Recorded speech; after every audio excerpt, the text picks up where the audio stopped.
વચ્ચે બેઠકનો દોર રહ્યો. રૂપાલાના નિવાસસ્થાને બંધ બારણે બેઠક મળી તો ક્ષત્રિય સમાજ હજુ પણ મક્કમ. આ તરફ રૂપાલાની ટિકિટ પાછી ખેંચવા માટે મક્કમ રાજપૂત સમાજે હવે આગળની રણનીતિનો મેપ તૈયાર કર્યો છે. અમદાવાદના ગોતામાં આજે રાજપૂત સમાજની વધુ એક બેઠક મળી. ક્ષત્રિય સમાજના વિવિધ સંગઠનો તો આ બેઠકમાં હાજર રહ્યા અને બેઠકમાં આગળની રણનીતિને લઈને ચર્ચા કરવામાં આવી. રૂપાલા મામલે સ્પષ્ટ અને આંકરું વલણ ક્ષત્રિય સમાજનું જોવા મળ્યું. મહત્વની વાત એ રહી કે માલધારી સમાજના આગેવાનો પણ રાજપૂત સમાજને સમર્થન માટે રાજપૂત ભવન પહોંચ્યા. માલધારી, કારડિયા, નાલદા, કાઠી રાજપૂત સમાજના આગેવાનો બેઠકમાં જોડાયા. હજી પણ સમય છે. સરકાર અને સત્તા પક્ષને વિનંતી પણ છે કે હજી આને વાતાવરણમાં જરા પણ ચેન્જ ન થાય. આપણી પાસે જે કાંઈ સાધનો કે બળ હશે પણ એના માટેનો આ સમય નથી. બેઠકમાં માત્ર ક્ષત્રિય સમાજ જ નહીં પરંતુ અન્ય સમાજના લોકો પણ ઉપસ્થિત રહ્યા. માલધારી અને પાટીદાર સમાજના સદસ્યોએ પણ રાજપૂત સમાજનું સમર્થન કર્યું. જો સમાજની બેન દીકરીઓ માટે બોલે એ તો બહુ શરમજનક ઘટના કહેવાય અને આ ક્યારેય ચલાવી લેવાય નહીં. અને એના માટે થઈ એક પાટીદાર સમાજના સદસ્ય તરીકે હું રાજપૂત સમાજને સમર્થન આપું છું. આભાર. આ તરફ શંકરસિંહ વાઘેલાના નિવાસસ્થાને રૂપાલાના વિરોધમાં ક્ષત્રિય સમાજના અગ્રણીઓની બેઠક યોજાઈ. શંકરસિંહ વાઘેલા સહિત ક્ષત્રિય મહિલા અગ્રણી તૃપ્તિબા પણ બેઠકમાં હાજર રહ્યા. રૂપાલાની ટિકિટ રદ ન થાય તો ચૂંટણી પહેલા વિરોધ રદ કાઢવાની પણ રણનીતિ ઘડવામાં આવી. અંબાજીથી લઈને 4 સ્થળોએ નક્કી કરાશે જ્યાંથી રૂપાલા વિરોધ રદ કઢાશે. રૂપાલા વિવાદનો અંત લાવવા ભાજપ તરફથી પણ બેઠકનો ધમધમાટ રહ્યો. પુરુષોત્તમ રૂપાલાના નિવાસસ્થાને 45 મિનિટ સુધી બંધ બારણે મહત્વપૂર્ણ બેઠક યોજાઈ. બેઠકમાં વિવાદ અંગે ચર્ચા થઈ હોવાનું અનુમાન છે. બેઠકમાં ગૃહ રાજ્યમંત્રી હર્ષ સંઘવી પણ હાજર રહ્યા. આ ઉપરાંત સંગઠન મંત્રી રત્નાકરજી પણ બેઠકમાં હાજર રહ્યા. રૂપાલા સામે રોષ યથાવત. જામનગરમાં ક્ષત્રિય મહિલાઓએ બતાવ્યો પાવર. રૂપાલા સામે રોષના આ દ્રશ્યો ગુજરાતના જિલ્લે જિલ્લેથી આવી રહ્યા છે. જામનગરમાં રાજપૂત સમાજ દ્વારા પરસોત્તમ રૂપાલાનો જોરદાર વિરોધ કરાયો. જામનગરમાં ક્ષત્રિય મહિલાઓએ પરસોત્તમ રૂપાલા હાય હાયના નારા લગાવ્યા અને રૂપાલા સામે રોષ ઠાલવ્યો. રૂપાલાની ટિકિટ રદ કરવાની માંગ સાથે કલેક્ટરને આવેદનપત્ર પાઠવવામાં આવ્યું. મોટી સંખ્યામાં રાજપૂત મહિલાઓ હાજર રહી વિરોધ કરાયો. સાથે જ રૂપાલાની ટિકિટ રદ નહીં થાય તો પક્ષ વિરુદ્ધ મતદાનની અપીલ સાથે પ્રતિજ્ઞા પણ લીધી. આ મહિલાઓની રેલીનું નેતૃત્વ નયનાબા જાડેજાએ લીધું. મોટી સંખ્યામાં હાજર રહેલી મહિલાઓની એક જ માંગ હતી કે રાજકોટથી રૂપાલાની ટિકિટ રદ થાય. રૂપાલા સામે ઉગ્ર બની રહેલો વિરોધ હવે રાજ્યભરમાં ફેલાયો. ઠેર ઠેર વિરોધનો વંટોળ જોવા મળ્યો. ક્ષત્રિય સમાજ દ્વારા રૂપાલા વિરુદ્ધ સમગ્ર રાજ્યમાં વિરોધ કરવામાં આવી રહ્યો છે. મહીસાગરના વીરપુર ખાતે ક્ષત્રિય સમાજ આકરા પાણીએ જોવા મળ્યો. ક્ષત્રિય સમાજ દ્વારા મામલતદારને આવેદનપત્ર આપવામાં આવ્યું અને રૂપાલાને જ્યાં પણ ટિકિટ આપશે ત્યાં વિરોધ કરવામાં આવશે તેવું નિવેદન પણ આપવામાં આવ્યું. તો બનાસકાંઠામાં પણ રૂપાલાની મુશ્કેલીઓમાં વધારો થયો.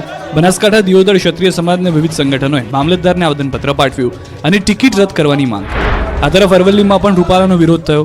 માલપુર તાલુકા રાજપૂત સંગઠન દ્વારા રેલીનું આયોજન કરવામાં આવ્યું અને રેલીમાં રૂપાલા વિરુદ્ધ સૂત્રોચ્ચાર પણ કરવામાં આવ્યા. રૂપાલાની ટિકિટ રદ કરવા ક્ષત્રિય સમાજ મક્કમ દેખાઈ રહ્યો છે. રાજકોટમાં કરણી સેના મહિલા પ્રદેશ પ્રમુખ પદ્મિનીબા વાળાએ ગઈકાલથી આનંદનો ત્યાગ કર્યો છે. ક્ષત્રિય સમાજની વાડીમાં પદ્મિનીબા અન્ય મહિલાઓ સાથે ધરણા પર બેઠા છે. આ તરફ મહેસાણામાં પણ પરસોત્તમ રૂપાલાના વિરોધમાં ક્ષત્રિય સમાજ મેદાનમાં ઉતર્યો. રૂપાલાએ માફી માંગ્યા છતાં ક્ષત્રિય સમાજ હજુ પણ રોષમાં છે.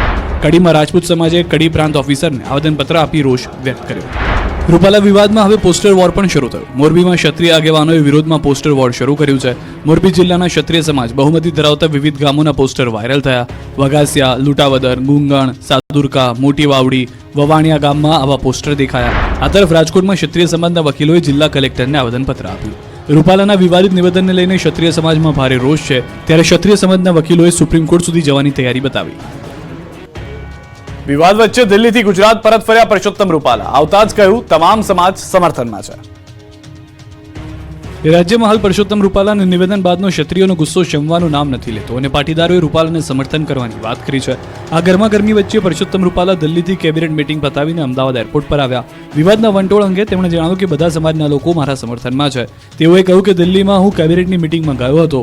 કેબિનેટ અંગેની વિગતો અમારે બ્રીફિંગ કરવાના નિયમો પ્રમાણે થતી હોય છે. આ સાથે તેમણે જણાવ્યું કે આ વિષય અમારા આગેવાનો ચલાવે છે એટલે તે અંગેની માહિતી તેમની પાસે હોય. સંવાદ તેમની વચ્ચે થયો હોય એમાં હું ટિપ્પણી કરું તે યોગ્ય ન કહેવાય. રૂપાલાએ ક્ષત્રિય સમાજનું પણ સમર્થન હોવાનું જણાવ્યું.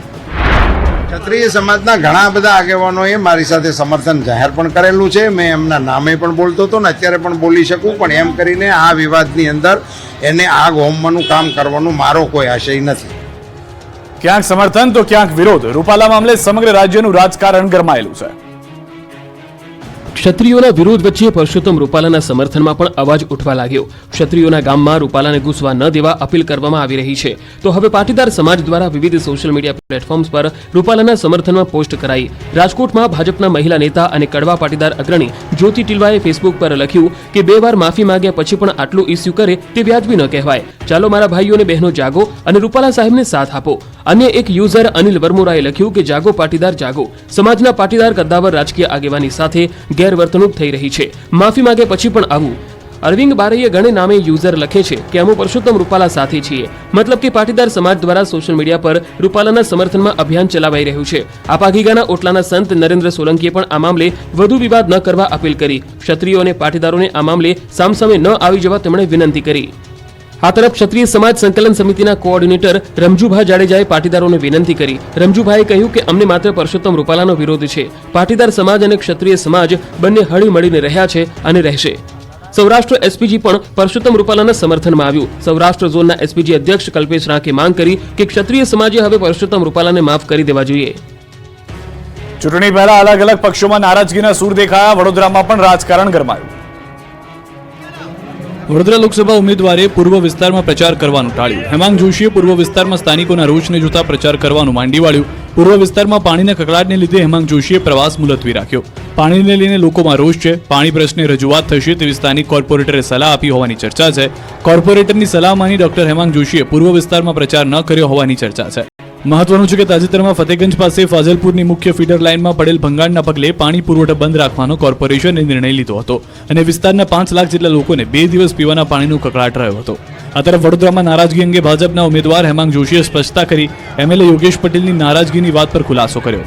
હેમાંગ જોશીએ કહ્યું, આ ઉપજાવી કાઢેલી વાત છે. જો યોગેશ કાકા નારાજ હોત તો પ્રચારમાં સાથે ન જોડાયા હોત. મહત્વનું છે કે તાજેતરમાં એક વિડીયો વાયરલ થયો હતો જેમાં પ્રચાર દરમિયાન ઉમેદવાર હેમાંગ જોશી એમએલએ યોગેશ પટેલને ખેસ પહેરાવવાનો પ્રયાસ કરતા હતા, જો કે યોગેશ પટેલે ખેસ પહેરવાનો ઇનકાર કર્યો હતો. મહેસાણામાં લોકસભા ચૂંટણી સમયે વિસનગર કોંગ્રેસને મોટો ઝટકો લાગ્યો. 15થી વધુ ગામોના 400થી વધુ કોંગ્રેસના બૂથ લેવલના કાર્યકર્તાઓ ભાજપમાં ભળી ગયા. ઋષિકેશ પટેલના નિવાસસ્થાને 400થી વધુ કોંગ્રેસના કાર્યકર્તાઓએ ભાજપમાં જોડાતા કોંગ્રેસમાં સોપો પડી ગયો. વિસનગરના વિવિધ ગ્રામોના કોંગ્રેસના સરપંચ, ડેલિગેટ, પૂર્વ તાલુકા પંચાયત અને જિલ્લા પંચાયતના સદસ્યો તેમજ કોંગ્રેસના વિવિધ આગેવાનો કાર્યકર્તાઓએ કેસરિયા કરી લીધા. એક જ સ્થળ પર 2 પક્ષોના ઉમેદવારો માટે પ્રચાર થયો. સામાજિક પ્રસંગમાં અનોખા દ્રશ્યો દેખાયા. ભાજપ નેતાની હાજરીમાં કોંગ્રેસના નેતાનો પ્રચાર જોવા મળ્યો. બનાસકાંઠા ધાનેરામાં એક સ્થળ પર 2 પક્ષોના ઉમેદવાર માટે પ્રચાર થયો. એક જ પ્રસંગમાં ભાજપ કોંગ્રેસ માટે પ્રચાર થયો હોય તેવા આ દ્રશ્યો એક સામાજિક પ્રસંગમાં જોવા મળ્યા. ધાનેરામાં રબારી સમાજનો એક સામાજિક પ્રસંગ હતો જેમાં ઠાકરશ્રી રબારીએ કોંગ્રેસ ઉમેદવાર ગેનીબેન ઠાકોરને વોટ આપવાની અપીલ કરી. ગેનીબેન ઠાકોરના વિશ્વાસુ ગણાય છે ઠાકરસિંહ રબારી. ઠાકોર સમાજ કાયમી રબારી સમાજની પડખે રહ્યો છે તેવી પણ અપીલ કરી છે. ડીસાના પૂર્વ ધારાસભ્ય કોંગ્રેસમાંથી ભાજપમાં આવેલા ગોવા રબારી ઠાકરસિંહ રબારીની અપીલને સાંભળી પણ રહ્યા હતા. આ સામાજિક પ્રસંગમાં રબારી સમાજના ભાજપ અને કોંગ્રેસના આગેવાનો પણ ઉપસ્થિત રહ્યા હતા. તો આ પ્રસંગે કોંગ્રેસમાંથી ભાજપમાં આવેલા કુવાભાઈ રબારી પણ ભાજપ ઉમેદવાર માટે મત માંગ્યા. તેમણે કહ્યું કે મને નથી લાગતું કે 10 થી 15 વર્ષ સુધી કોંગ્રેસ આવે. ભાજપમાં આવ્યા બાદ આ મારો પહેલો અખતરો છે. સમાજે મને સાચવ્યો છે. તેમણે ભાજપ ઉમેદવારને મત આપવા સમાજમાં અપીલ કરી. આમ એક જ સ્થળ ઉપર 2 પક્ષોના ઉમેદવારો માટે મત મંગાયા. વિવાદના